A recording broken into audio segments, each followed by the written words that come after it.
I heard them dividing my money while I pretended to sleep, but what they didn't know was I had been expecting this for weeks. At 76, people assume you sleep heavily. They assume your mind dulls, your senses fade, your awareness drifts into some soft cotton haze. Mine never did. If anything, age sharpened my hearing, especially when it came to the voices of my own children. I lay perfectly still in my armchair, the old quilt drawn over me, my breathing slow and even. The lamp was off, the house quiet except for the faint hum of the refrigerator. In my right hand, hidden beneath the fabric, I held the small digital recorder Maggie Sullivan had given me 2 weeks ago. "Just in case," she'd said, her nurse's instinct still sharp even after 30 years of retirement. "Trust me, Val. If they're planning something, you'll want proof." I hadn't wanted to believe her. What mother wants to believe her children capable of such things? But then I'd overheard that phone conversation, Owen's voice drifting through the heating vent from the kitchen above my bedroom. "She won't even notice. Mom's getting worse every day." And Selena's response, sharp as broken glass. "Then we need to move fast." Now I waited in the darkness. My thumb rested on the record button, steady as a surgeon's hand. The key turned in the lock. Not a knock, not a call of "Mom, are you awake?" Just the presumptuous sound of entry, as if this house, my house, paid for with 40 years of teaching salaries, belonged to them already. Owen first. I recognized his footsteps, heavy and purposeful. Then Selena's lighter tread behind him, her heels clicking softly on the hardwood. They paused in the hallway. I felt rather than saw the moment they realized I wasn't in my bedroom. A beat of silence, then Owen's whisper. "She's in the living room, asleep." "Are you sure?" Selena's voice was barely audible. "Look at her, dead to the world." Dead. The word hung in the air like a prophecy. I pressed the record button and kept my fingers on it, steady and sure. The tiny red light glowed faintly beneath the quilt. They moved closer. I could smell Selena's perfume now, something expensive I'd probably helped pay for. The irony wasn't lost on me. "We need to find the insurance papers," Owen said, his voice low but clear. "They should be in the desk drawer." I heard the drawer slide open. My insurance papers. My life insurance policy, the one Robert had helped me set up when my husband died 15 years ago. Back when Owen still called me every Sunday. Back when Selena remembered my birthday without Facebook reminding her. "Here," Selena's voice held a note of triumph. "Jesus, Owen, do you realize how much this is worth?" "Keep your voice down." "She's 76 years old. The dementia is getting worse. Patterson confirmed it yesterday." My heart stuttered. Dr. Patterson? I'd never heard that name in my life. I'd never been to see any doctor about dementia because I didn't have dementia. My mind was as clear as it had ever been. Sharper, perhaps, honed by necessity and suspicion. "Perfect timing," Owen said. "We need her signature before she's declared incompetent." The words landed like physical blows, but I kept my breathing steady. Slow, even. The way you learn to control your body when you've spent 50 years standing in front of classrooms full of perceptive children who can smell fear and uncertainty. Papers rustled. "I already forged her initials on the preliminary documents," Owen continued, his tone matter-of-fact, as if he were discussing the weather. "Just need the final transfer signature." "What about Ethan?" Selena asked. "He's been visiting too much lately. All those Sunday dinners." "He's my son. He'll understand we're protecting the family wealth." Owen paused. "Besides, he's busy with med school. He won't ask questions." "You better be right, because if this goes wrong..." "It won't go wrong. Mom signs whatever we give her. She always has." They thought I was senile. They thought I was fading. They thought I was an obstacle to be managed, a signature to be obtained, a problem to be solved. They thought wrong.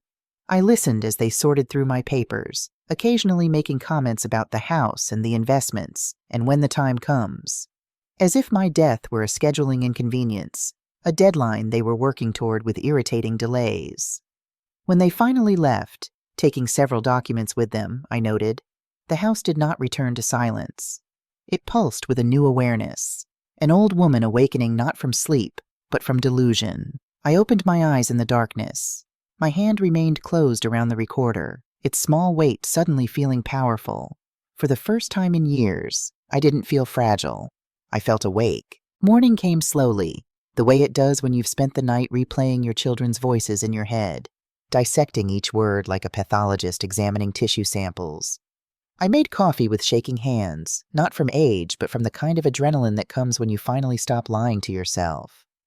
The kitchen felt different in the early light, smaller, somehow.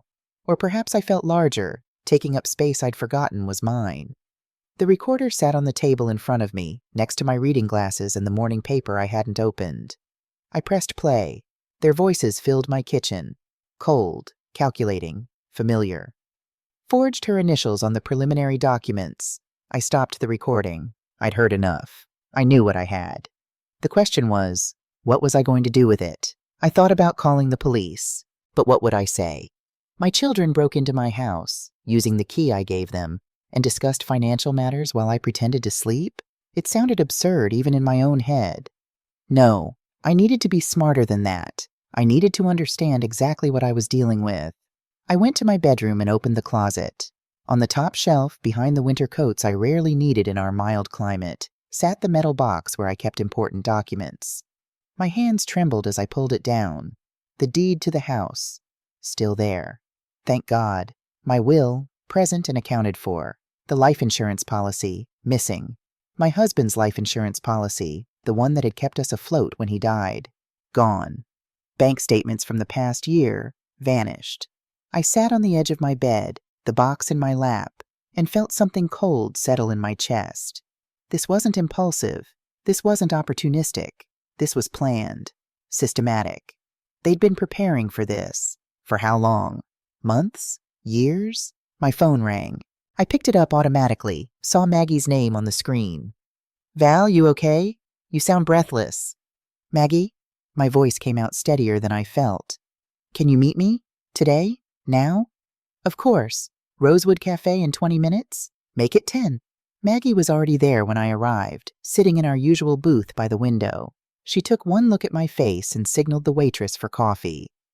What happened? I pulled out the recorder and set it on the table between us. Listen to this.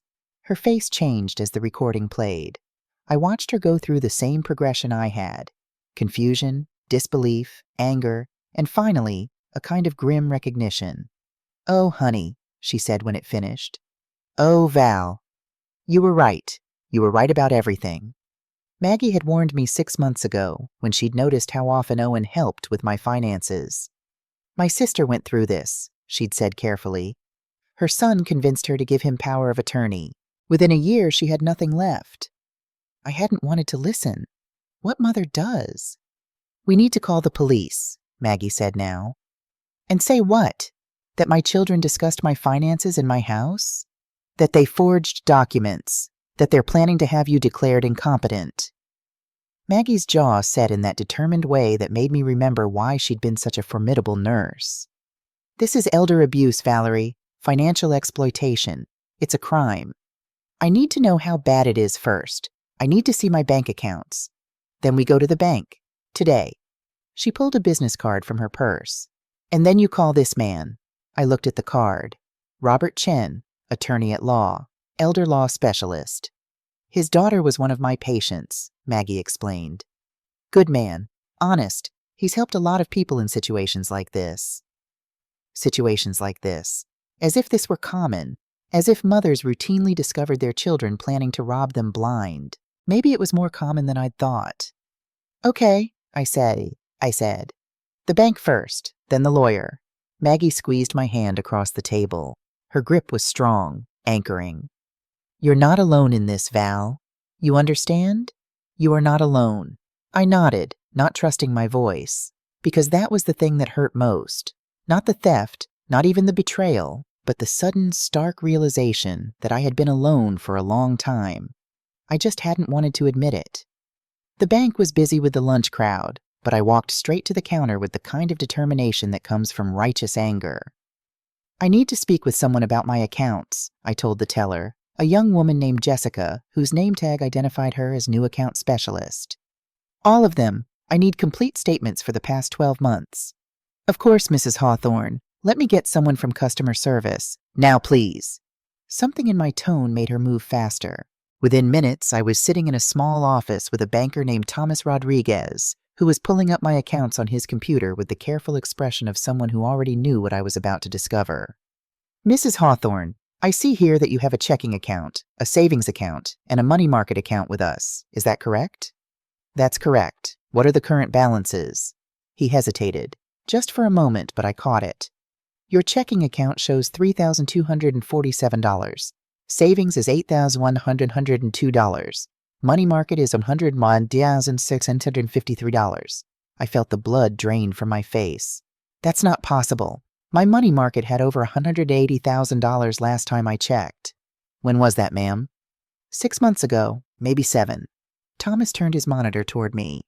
"I'm showing significant withdrawals over the past 8 months. Large amounts, $12,000 here, $15,000 here.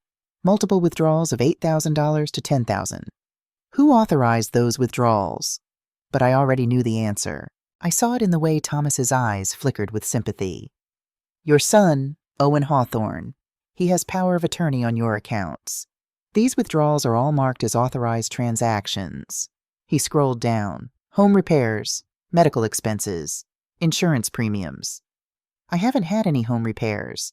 I haven't had any medical expenses beyond my regular checkups, and I pay my own insurance premiums directly." Thomas was quiet for a moment. Then, very carefully, he said, "Would you like copies of all these transactions, Mrs. Hawthorne?" "Yes, every single one." "And Thomas?" I leaned forward. "I need you to listen to me very carefully. I never gave my son power of attorney over my accounts, not knowingly." His expression shifted. "Mrs. Hawthorne, if you're saying these were unauthorized transactions, I'm saying I need to speak with a lawyer before I say anything else officially, but I need those statements. And I need you to note in your system that I was here today asking these questions." "I can do that." He paused. "Mrs. Hawthorne? I'm sorry. I should have questioned some of these transactions. The frequency, the amounts. I should have noticed."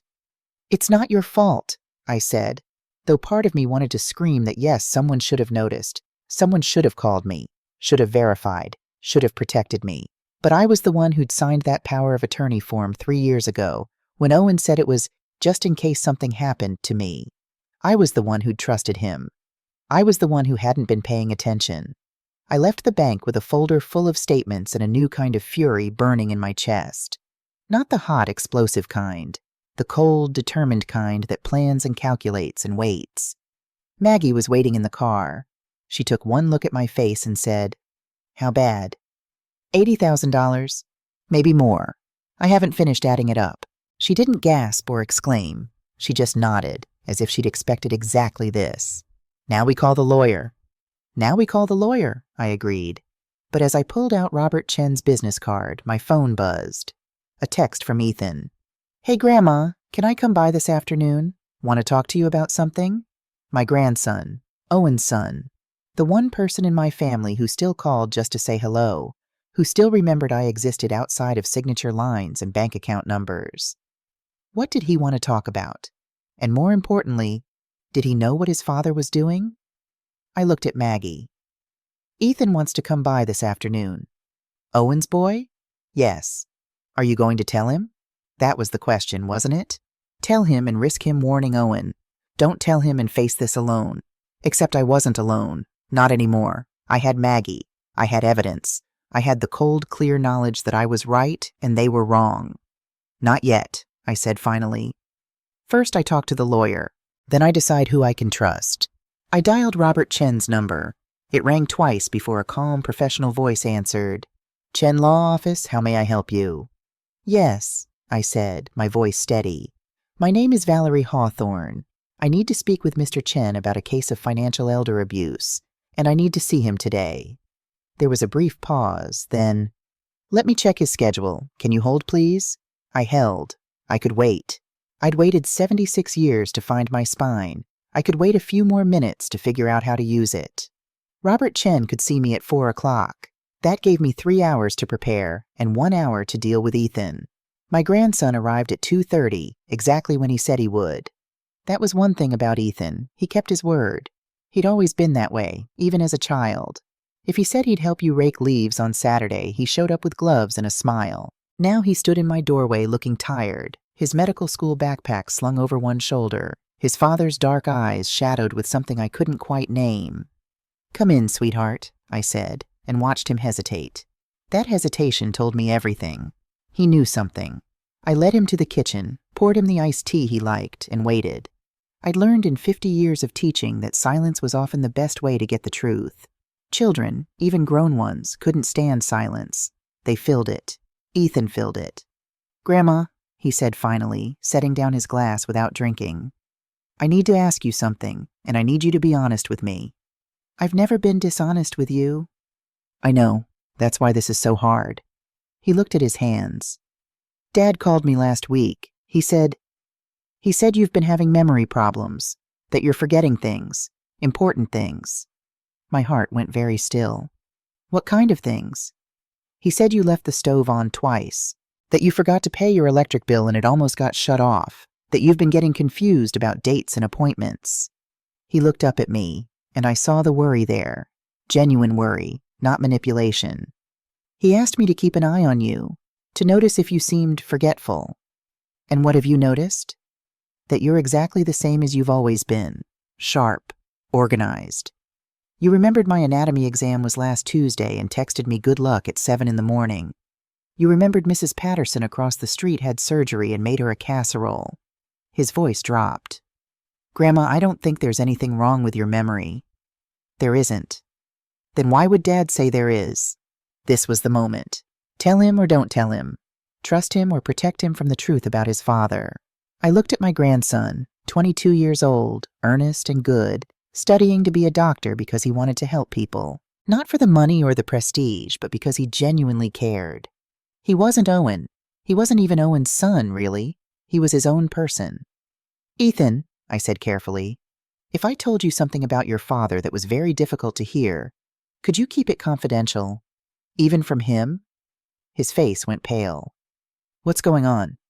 "I need your word first." A long pause. Then, "You have it. Whatever it is, you can tell me." I showed him everything. The recording, the bank statements, the missing documents. I watched him go through the same stages I had. Disbelief, confusion, anger. When I finished, he sat very still, his hands flat on the table. "He's stealing from you," he said finally. "My father is stealing from you." "Yes. And he's trying to have you declared incompetent so he can take everything." "That appears to be the plan." Ethan stood up abruptly, paced to the window, came back. "I knew something was wrong. I knew it. Last month he asked me if I'd noticed you acting strange, if you seemed confused. I told him no, and he got angry. Said I wasn't paying enough attention." He laughed, a bitter sound. "He was trying to plant the idea. Get me to believe it so I'd back him up. I'm sorry you have to know this." "Don't." His voice was sharp. "Don't apologize. You're not the one who should be apologizing." He sat back down, leaned forward. "What are you going to do?" "I'm seeing a lawyer in an hour. I'm going to protect myself legally. And then," I paused, "I'm going to make them confess, on record, where they can't deny it." "How?" "I'm still working that out. But Ethan, I need to know, can you act normal around your father? Can you pretend you don't know any of this?" He was quiet for a long moment. "You want me to lie to him. I want you to protect yourself. And me. If he knows you know, he'll either try to convince you I'm crazy, or he'll cut you out entirely." "I don't care if he cuts me out." "I do. You're in medical school. He's paying your tuition." "With your money, apparently." That landed hard, because it was true. The $15,000 withdrawal in September labeled education expenses. That was Ethan's tuition. Owen was playing the generous father with my money. "Grandma," Ethan said quietly, "whatever you need me to do, I'll do it. You're the only family I have that's worth keeping." I reached across and squeezed his hand.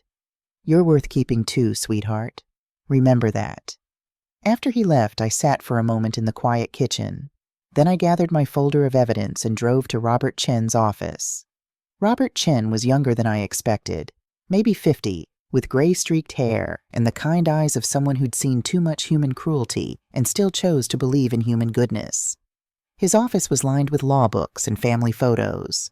A daughter's graduation picture, a son's Little League trophy, Evidence of a life lived for other people. He listened to the recording without interrupting, reviewed the bank statements with a practiced eye, asked me careful questions about the power of attorney, about my mental capacity, about what I wanted to achieve.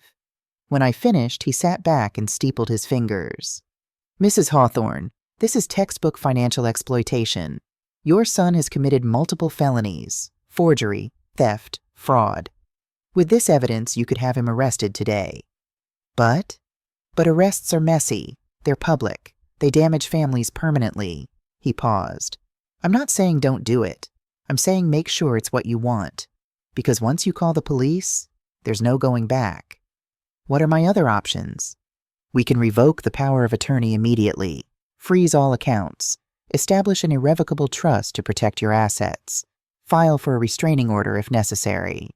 He leaned forward. "But Mrs. Hawthorne, I sense you want something more than legal protection. I want them to admit what they've done. I want to hear them say it, look them in the eye, and know that they know I know." Robert was quiet for a moment. "That's dangerous. Confrontation can escalate. If your son is desperate enough—" "He's a coward, Mr. Chen. Cowards don't escalate. They deflect and blame." I met his eyes. "I've spent 40 years teaching children. I know when someone is a bully and when someone is dangerous. Owen is a bully. Bullies collapse when you stand up to them. And if you're wrong, then I'll deal with it.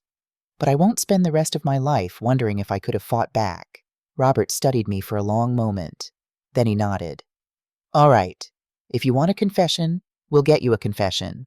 But we do it my way, with proper safeguards." "What did you have in mind?" "A controlled confrontation. We invite them here or to your home under some pretense. I'll be present but hidden. We'll record everything. You ask the right questions, and if they incriminate themselves, which they will, arrogance always does, we'll have airtight evidence." "When?" "How about Wednesday? That gives us time to set everything up properly, to revoke the POA, to protect your accounts." "Wednesday," I agreed. "But there's one more thing." "Yes?" "My daughter is involved too. Selena. She was there that night." "Then we invite them both. Make it seem urgent, important." He smiled, and it wasn't entirely kind. "Make them think they're winning." Monday morning, Owen called. "Mom, I need to come by today. It's important." I kept my voice carefully neutral. "What's this about, dear?" "Just some papers you need to look at. Medical stuff. I'll explain when I get there." Medical stuff. My pulse quickened. "All right, come around 10. He arrived at 9:45, which meant he was eager. He brought a large manila envelope and wore the expression I'd learned to recognize.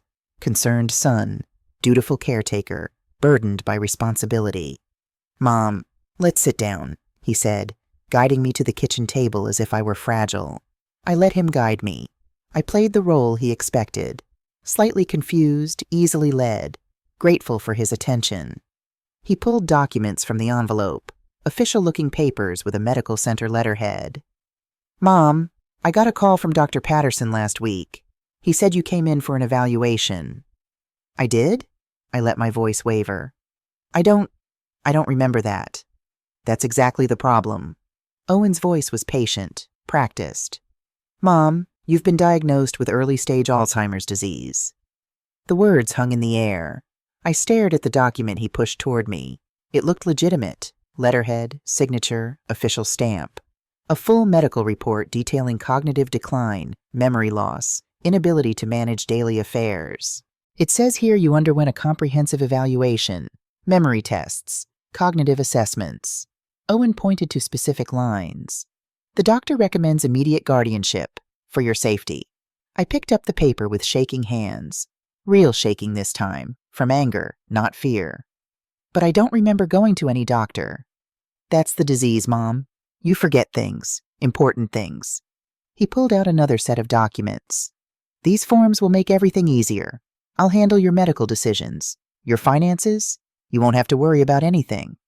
I looked at the papers. Full guardianship, medical power of attorney, financial power of attorney.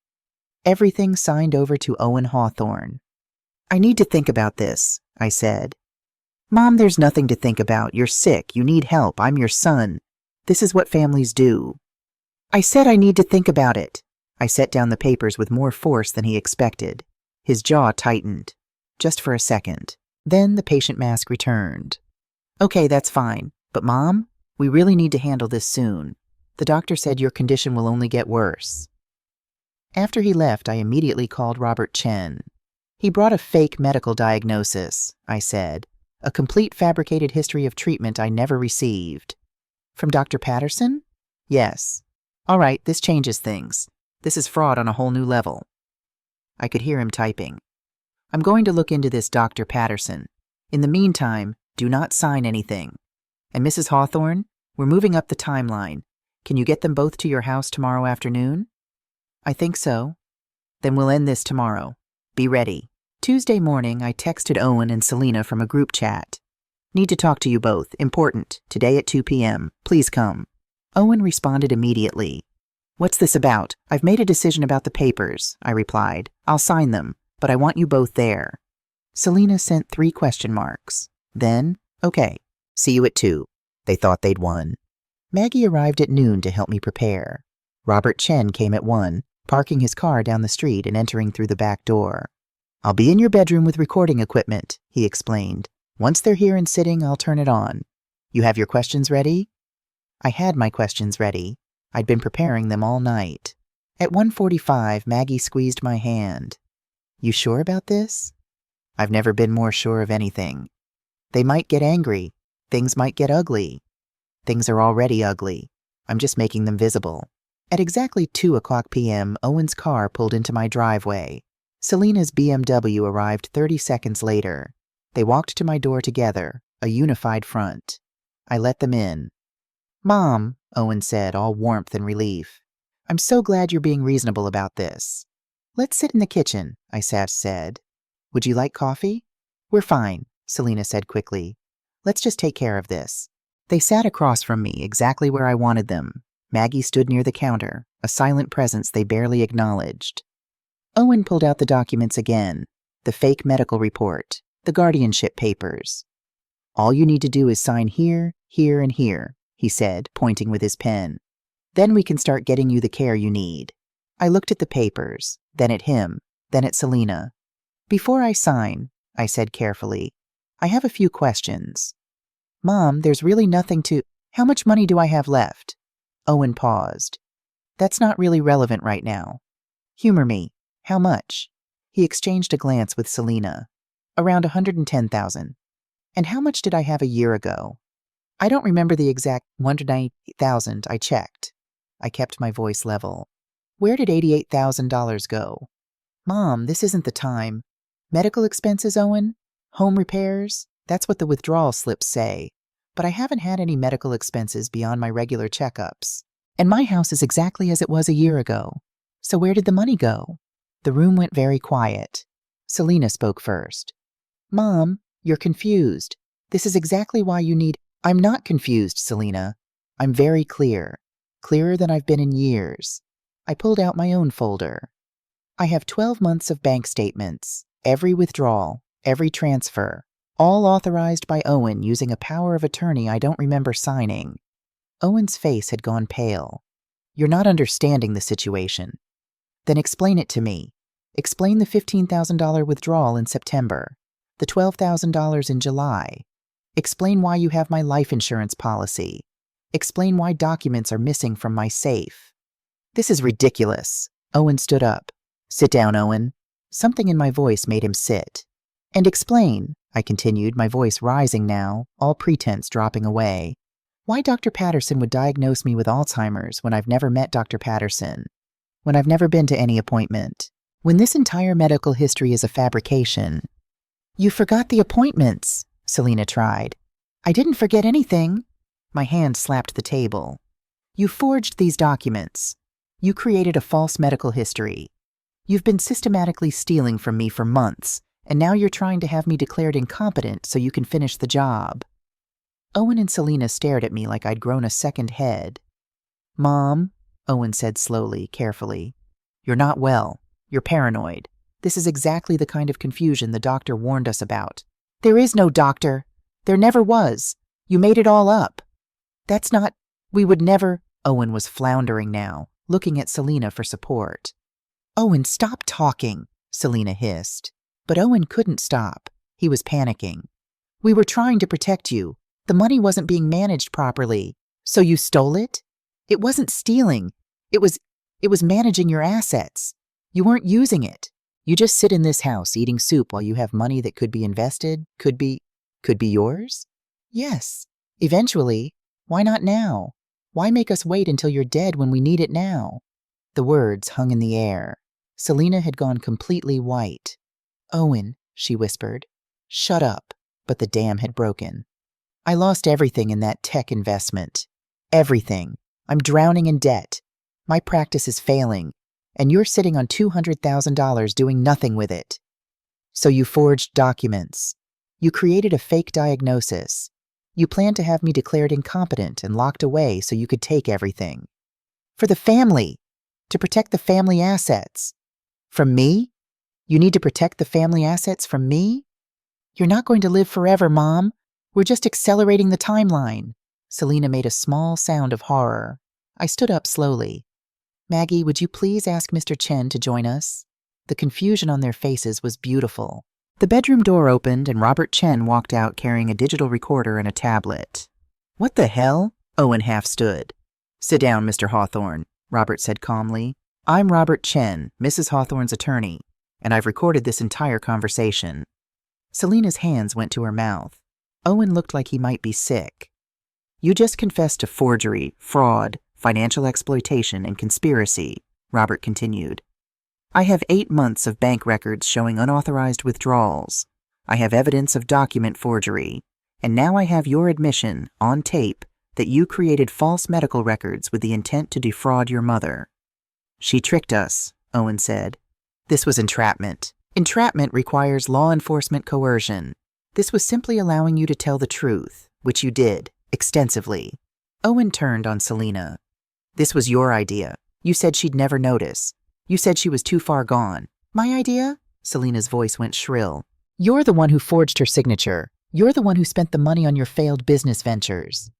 You needed money for your debts. Those credit card bills weren't going to pay themselves. You said it was foolproof. You said she wouldn't understand. Both of you, stop." I didn't shout. I didn't need to. "I understand everything perfectly.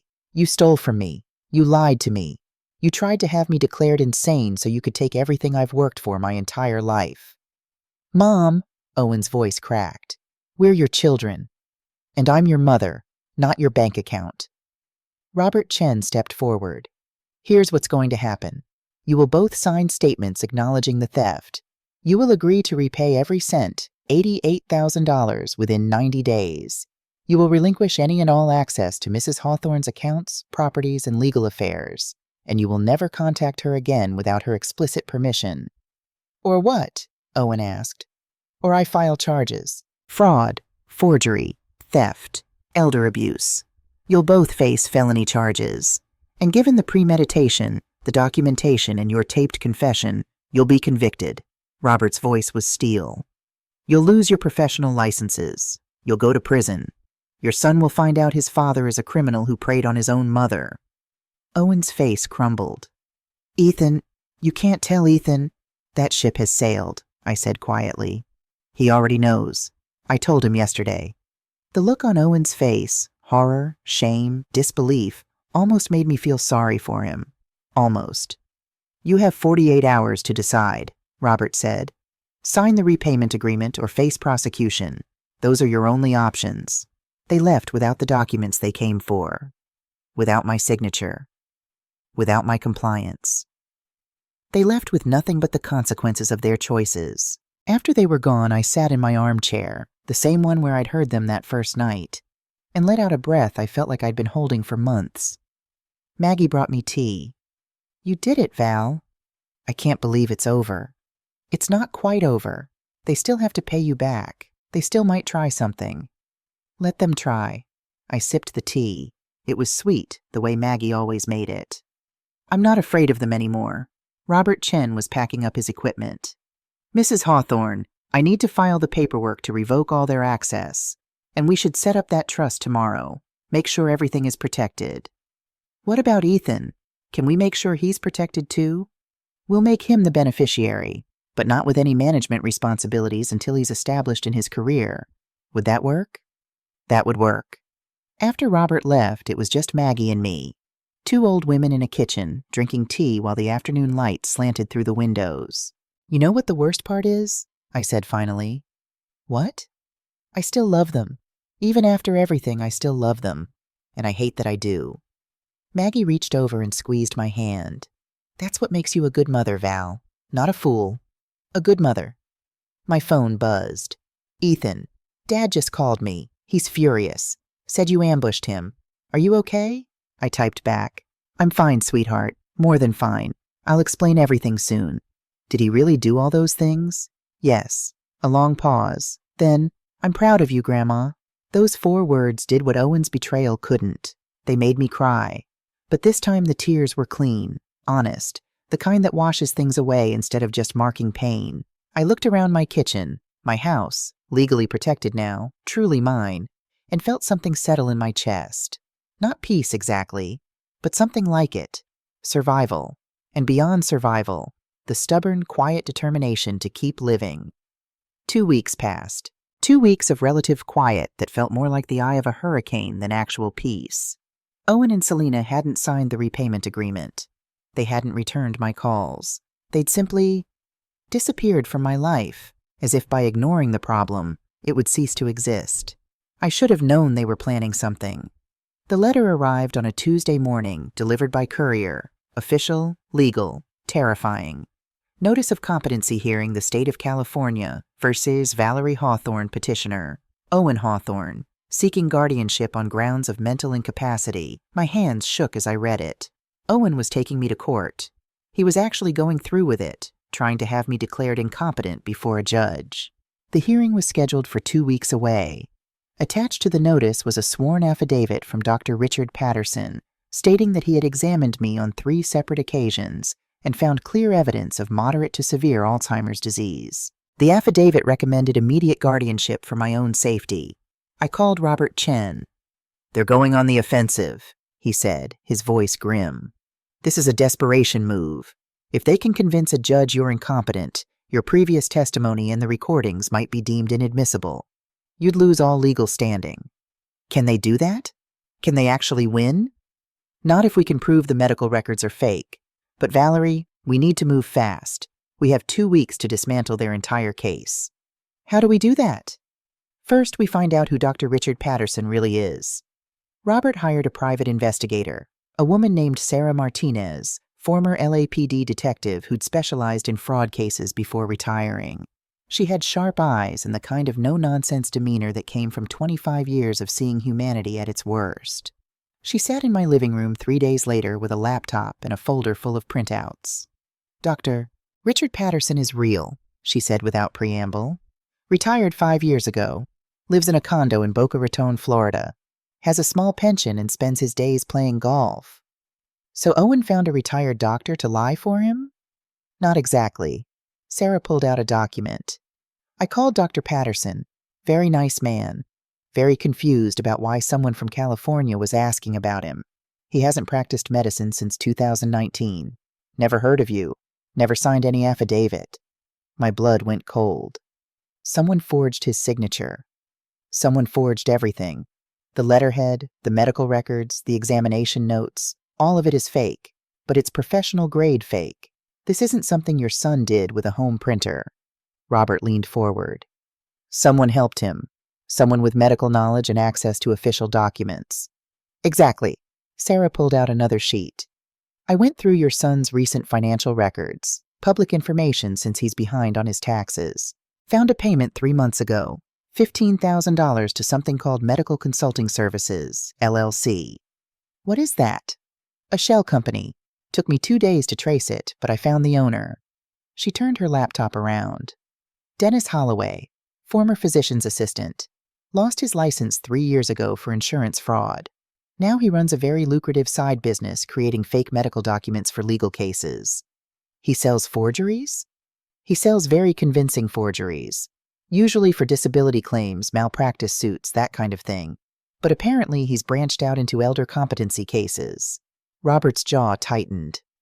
This is even worse than I thought. Owen didn't just forge documents. He hired a professional to help him commit fraud. Can we prove it? I asked. Sarah smiled. It wasn't a nice smile. I already did. Dennis Holloway was arrested yesterday on an unrelated case. Someone he sold fake documents to got caught. He's looking at 5 to 10 years. When I mentioned your case to my contact at the DA's office, they were very interested. Holloway's already started talking, trying to cut a deal. He'll testify against Owen? He'll do more than testify. He kept records, emails, payment receipts, text messages. Your son was very thorough in documenting his own crime. For the first time since receiving that court notice, I felt like I could breathe. That evening, Ethan came by. He'd been visiting every few days, always bringing groceries or takeout, always staying to talk. Sometimes about school, sometimes about his father, but mostly just existing in my space, reminding me I wasn't alone. Tonight he looked troubled. Dad called me again, he said, setting a bag of Thai food on the counter. He wants me to testify at the hearing. My heart sank. Testify about what? About your memory. He wants me to say I've noticed you getting confused, forgetful, that I'm worried about you living alone. Ethan's voice was tight with anger. He actually wrote out specific things for me to say, like it was a script. What did you tell him? I told him no. He said I was betraying the family, that you'd poisoned me against him. Ethan sat down heavily. Grandma, I need to ask you something, and I need you to tell me the truth. Always. If I testify for you, if I tell the court that Dad is lying, that you're completely competent, he'll cut me off. No more tuition money, no more support. I'll have to take out loans, probably defer a semester to work. Oh, Ethan, I'm not asking for permission. I'm telling you what I'm going to do. I'm testifying for you. I just wanted you to know the cost. I reached across and took his hand. You don't have to do this. We have enough evidence without your testimony, but you don't have someone who lives with him, who can testify about his character, about the kind of person he really is. Ethan's voice was steady. I want to do this, Grandma. I need to do this. Because if I don't stand up now, when it matters, what kind of doctor am I going to be? The tears came before I could stop them. Your grandfather would be so proud of you. He'd be proud of you too, for fighting back. We ate pad thai and talked about everything except the hearing.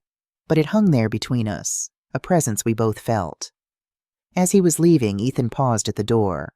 Grandma, whatever happens, I want you to know, you're the best thing about our family, the only thing worth keeping. After he left, I stood in my empty house and let myself cry. Not from fear or sadness, but from the strange, overwhelming relief of being seen, of being valued, of mattering to someone beyond what I could give them. The morning of the hearing, I dressed carefully. Navy blue suit, pearl earrings my husband had given me on our 25th anniversary, sensible shoes that didn't click too loudly on courthouse floors. Maggie drove me. Robert Chen met us in the lobby with Sarah Martinez and a briefcase full of evidence. Ready? He asked. As I'll ever be. The courtroom was smaller than I expected, more intimate. Judge Patricia Morrison presided, a woman in her 60s with steel gray hair and the kind of face that had seen it all and wasn't impressed by any of it. Owen sat at the petitioner's table with his lawyer, a slick-looking man named David Brennan. Selena was in the gallery behind them, looking pale and worried. I sat at the respondent's table with Robert. Maggie and Ethan sat directly behind me. I could feel Ethan's presence like a hand on my shoulder. Judge Morrison called the court to order. Mr. Brennan, you may present your case. Owen's lawyer stood. Your Honor, we're here today because Owen Hawthorne loves his mother and is deeply concerned about her welfare. Over the past year, Mrs. Valerie Hawthorne has exhibited clear signs of cognitive decline, memory loss, confusion, inability to manage her financial affairs. He presented the fake medical records, the affidavit from Dr. Patterson, photos of my house that made it look cluttered and disorganized, though I knew for a fact some of those items had been placed there specifically for the photos. Mrs. Hawthorne is a danger to herself, Brennan continued. She's vulnerable to exploitation. She needs the protection only legal guardianship can provide. Then Selena took the stand. My daughter looked directly at me as she was sworn in, and for a moment I saw something in her eyes, guilt maybe, or fear, but it vanished quickly. "Ms. Hawthorne," Brennan said, "can you describe your mother's recent behavior?" "She's been very confused," Selina said softly. "Last month I visited and found her stove left on. She didn't remember turning it on. She's missed doctor's appointments. She can't keep track of her bills." Her voice wavered. "I'm worried she's going to hurt herself. Or worse." Lies. All lies. But delivered with such convincing concern that I could see the judge's expression soften slightly. When it was Robert's turn to cross-examine, he stood slowly. "Miss Hawthorne, when exactly did you visit your mother and find the stove on?" About 3 weeks ago." "What day?" "I don't remember exactly. Because I have your mother's calendar. She documents all her visitors. You haven't been to her house in 6 months." Selina's face went red. "I must have gotten the date confused." "Or you're lying." Robert's voice was calm. "Did you in fact stage those photos of your mother's house to make it appear more cluttered than it actually is?" "No, Do you stand to inherit a significant amount of money if your mother is declared incompetent and placed under your brother's guardianship?" "That's not what this is about. Just answer the question." "Yes, eventually. But no further questions." Selina stepped down, no longer looking sympathetic, just looking guilty.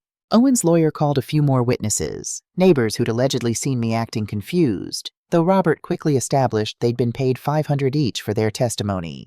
Then it was our turn. Robert called Sarah Martinez first. She presented her investigation, the shell company, Dennis Holloway, the forged documents. "Dr. Richard Patterson never examined Mrs. Hawthorne," Sarah testified. "He's never even spoken to her. His signature on those medical documents is forged. The entire medical history is fabricated." Brennan tried to object, but Judge Morrison waved him down.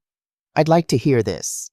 Robert presented bank records next, the $15,000 payment from Owen to medical consulting services. "Your Honor, Mr. Hawthorne didn't just lie about his mother's condition. He hired a professional forger to manufacture evidence.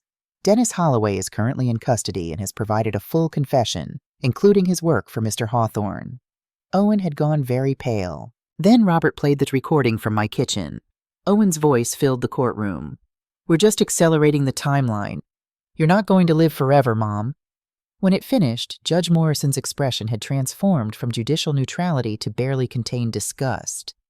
"Mr. Brennan, do you have anything to say?" "Your Honor, that recording was obtained under false pretenses. Save it. Call your next witness or sit down." Brennan sat down. Robert called me to the stand. I walked up, placed my hand on the Bible, and swore to tell the truth, as if I'd done anything but tell the truth through this entire nightmare.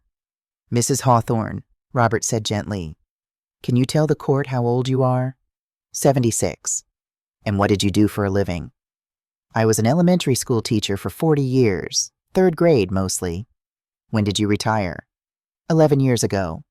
"And since then, have you managed your own finances?" "Yes, completely. I pay my bills online. I balance my checkbook every month. I have investments that I monitor regularly." "Have you ever been diagnosed with Alzheimer's disease or dementia?" "No, never." "Have you ever met Dr. Richard Patterson?" "I've never heard that name before my son presented those fake documents." Robert smiled. "Your Honor, I'd like to present Mrs. Hawthorne's recent medical records from her actual physician, Dr. Linda Yamamoto. They show regular checkups, all with normal cognitive function. Dr. Yamamoto is available to testify if needed." "That won't be necessary," Judge Morrison said. "Mrs. Hawthorne, I have one question for you. Did you give your son permission to access your bank accounts?" "I signed a power of attorney 3 years ago, but I was told it was only for emergencies if something happened to me. I never authorized him to withdraw money for his own use." "And did you know he was withdrawing money?" "Not until recently. I discovered it when I went to the bank after overhearing him and my daughter discussing their plans." "What plans were those?" "To steal my money and have me declared incompetent so they could take everything." The courtroom was silent. Then Robert said, "Your Honor, I have one more witness, with the court's permission." "Proceed." "I call Ethan Parker." Owen's head snapped up. No, you can't." "Mr. Hawthorne, sit down," Judge Morrison said sharply. Ethan walked to the stand. He didn't look at his father. He looked at me, and I tried to smile encouragement. "Mr. Parker," Robert said, What is your relationship to the petitioner? Owen Hawthorne is my father. And to the respondent? Valerie Hawthorne is my grandmother. How often do you see your grandmother? At least once a week, usually twice. We have dinner together. I help her with yard work sometimes. We just spend time together. In your observation, does she exhibit any signs of cognitive decline? None. She's sharp. She remembers everything. My exam schedules, my friends' names, conversations we had months ago. She's more mentally acute than most people half her age. Did your father ask you to testify in this hearing? Ethan's voice hardened. Yes. What did he want you to say? He wanted me to lie, to say I'd noticed her getting confused and forgetful. He even wrote out specific examples for me to memorize. Ethan pulled a piece of paper from his pocket. I kept it, as evidence. Robert took the paper, showed it to the judge. Owen's handwriting, a script of lies. Why are you testifying today, Mr. Parker? Because my grandmother is being abused by my father. He's stealing from her. He's trying to have her locked up so he can take everything she has, and I won't be part of it. Ethan's voice broke slightly. She raised me when my parents were too busy. She paid for my school supplies when Dad said we couldn't afford it. She's the only person in my family who ever loved me without conditions. He finally looked at Owen. I'm ashamed to be your son, but I'm proud to be her grandson. The silence that followed was absolute. Robert let it hang there for a long moment. Then, Your Honor, I have one final piece of evidence, if I may? Judge Morrison nodded. We've established that Owen Hawthorne attempted to defraud his mother, that he forged documents, that he stole nearly $90,000 from her accounts. But, Your Honor, this isn't the first time. He pulled out a file. 12 years ago, Owen Hawthorne was briefly married to a woman named Jennifer Matthews. Jennifer's mother, Patricia Matthews, died in 2015 in a nursing home. She'd been placed there by Owen, who had convinced Jennifer to grant him power of attorney over Patricia's affairs. Within 18 months, Patricia's entire estate, approximately $340,000, was gone. She died penniless. Owen stood up. That was different. Sit down, Mr. Hawthorne. Judge Morrison's voice cracked like a whip. Robert continued. The case was never investigated because Patricia had been diagnosed with dementia by a Dr. Richard Patterson, the same doctor whose forged signature appears on Mrs. Hawthorne's fake medical records. The courtroom erupted. Owen's lawyer was arguing. Selina had her head in her hands. Ethan was staring at his father with horrified recognition. Judge Morrison banged her gavel. Order, Mr. Chen, are you saying— I'm saying Owen Hawthorne is a serial elder abuser, Your Honor. He's done this before. He refined his technique, and he almost got away with it again. Owen collapsed back into his chair, his face ashen. Judge Morrison looked at him with undisguised contempt. Mr. Hawthorne, your petition for guardianship is denied. Furthermore, I'm ordering you to repay every cent you stole from your mother within 90 days. I'm issuing a permanent restraining order. You are not to contact Mrs. Hawthorne or come within 500 feet of her residence. And I'm referring this case to the district attorney for criminal prosecution. She paused. You should have learned the first time that you don't prey on the people who gave you life. Bailiff, please escort Mr. Hawthorne and Ms. Hawthorne from my courtroom. As they were led out, Owen finally looked at me. I don't know what he expected to see. Forgiveness, maybe, or regret. He saw neither. I looked at him the way you look at a stranger. Because that's what he was now. That's what he'd made himself. 3 months later, I sat in my garden on a warm October afternoon. The roses I'd planted in the spring were blooming, pink and white against the fence. Ethan was inside making lunch. He'd moved into my guest room temporarily. Just until the semester ends, he said, but we both knew it was because neither of us wanted to be alone. He'd taken out student loans to cover his tuition. He worked part-time at a clinic, and he was happier than I'd ever seen him. Maggie had just left after our weekly coffee. She'd brought news. Owen had taken a plea deal. 2 years in prison, 5 years probation, full restitution. Selina had gotten probation and community service in exchange for testimony. How do you feel about it? Maggie had asked. I don't know yet. Ask me in a few years. My phone buzzed. A text from Robert Chen. Trust documents finalized. Everything protected. You can rest easy now. I could rest easy. My house was mine. My money was mine. My life was mine. But resting easy felt like surrender, and I wasn't ready to surrender yet. Ethan came out with sandwiches and lemonade. Lunch is served. We ate in comfortable silence, the kind that comes from trust and shared survival. I got my first semester grades, he said finally. All A's. Of course you did. You're brilliant. I changed my specialty focus. Oh? I'm going into geriatric medicine, elder care. He looked at me. Because of you. Because no one should have to go through what you did. And because older people deserve doctors who see them as people, not problems. My throat tightened. Your grandfather would be proud. He'd be proud of both of us. We finished eating as the afternoon light turned golden.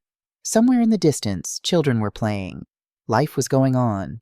The world kept turning. And I was still here, still whole, still fighting. That evening I sat in my armchair, the same one where this had all begun. The recorder was still in the drawer beside it, evidence I'd kept not because I needed it anymore, but because it reminded me of something important. I'd heard them dividing my money while I pretended to sleep, but pretending had been my strength, not my weakness, because while they thought I was fading, I was planning. While they thought I was helpless, I was fighting. While they thought I was losing my mind, I was saving my life. I looked at the photo on my mantel. My husband, smiling in the garden. Owen and Selena as children, before they'd learned that love could be transactional. And next to it, a new photo. Ethan and me at his white coat ceremony last month. Some families are born, some are chosen. I'd lost one family, but I'd gained another. And maybe that was enough. My phone rang. Maggie, coffee tomorrow? I smiled. Absolutely, I'll be there. I stood up, steady and strong, and walked to the window. The street was quiet, peaceful. My street, my home, my life. At 76, I'd learned something important.